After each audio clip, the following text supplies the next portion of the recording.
મોરબીના ટંકારા નજીક મહિલાના ગળામાંથી સોનાની ચેનની ચીલ ઝડપ કરનાર અને તેને વેચનાર બંને આરોપીઓને પોલીસે ઝડપી લીધા છે। મોરબી એલસીબી ટીમે તપાસ દરમિયાન ચીલ ઝડપ કરનાર સંદીપ જીતેન્દ્ર પંડ્યા અને સોનાનો ઢાળિયો ખરીદનાર શ્રીકાંત હેમંત સોની બંને રાજકોટના રહેવાસીઓને પકડી પાડ્યા છે। ગત 4 ફેબ્રુઆરીએ પલાસ ગામની ધુનાબેન ગમારા રિક્ષામાં મુસાફરી કરી રહ્યા હતા ત્યારે વિતાણા ઓવરબ્રિજ પાસે બાઇક સવારે તેમના ગળામાંથી અંદાજિત રૂપિયા 1.25 લાખની કિંમતનો સોનાનો ચેન ઝૂંટવી નાસી ગયો હતો। ફરિયાદ બાદ એલસીબી ટીમે સીસીટીવી ફૂટેજ, ટેકનિકલ માધ્યમ અને માનવીય સૂત્રોના આધારે તપાસ હાથ ધરી હતી। પોલીસે ચીલ ઝડપ કરાયેલા સોનાનો ઢાળિયો, રોકડ રૂપિયા 3 લાખ અને ગુનામાં વપરાયેલા બાઇક સહિત કુલ રૂપિયા 6.81 લાખનો મુદ્દામાલ જપ્ત કર્યો છે।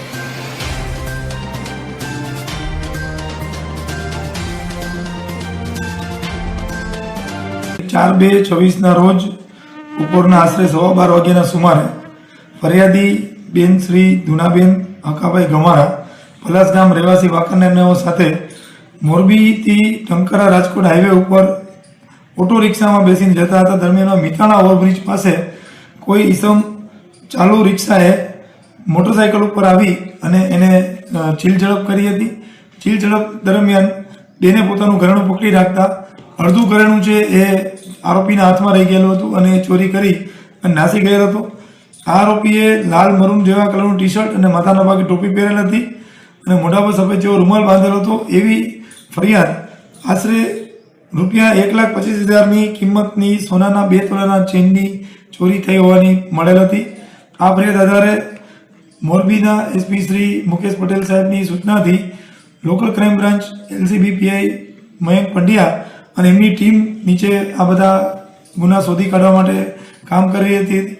તે દરમિયાનમાં આ ગુનો આચરનાર માણસો અંગે સીસીટીવી અને ટેકનિકલ સોર્સ તેમજ હ્યુમન રિસોર્સિસથી માહિતી મેળવતા આ ઈસમ રાજકોટનો સંદીપ જીતેન્દ્ર પંડ્યા હોવાનું સામે આવેલ અને મકાને તપાસ કરતા આ માણસ પોતાના મકાને મળી આવેલ હતા।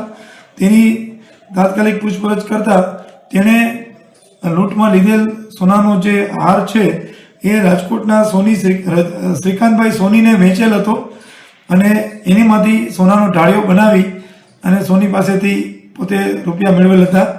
આ કામે આ સોનાનો જે ઢાળિયો છે એ 22 કેરેટનો હોય અને તેનું વજન 23.660 ગ્રામનું હોય, જેની બજાર કિંમત 3,31,000 ગણી અને કબજે કરવામાં આવેલ તેમજ તેને લૂંટમાં મેળવેલા રૂપિયા 3 લાખ છે ઢાળિયાની બદલે 4/2/26 રોજ બપોરના આશરે 12:15 વાગ્યાના સુમારે ફરિયાદી બેન શ્રી ધુનાબેન હકાભાઈ ગમારા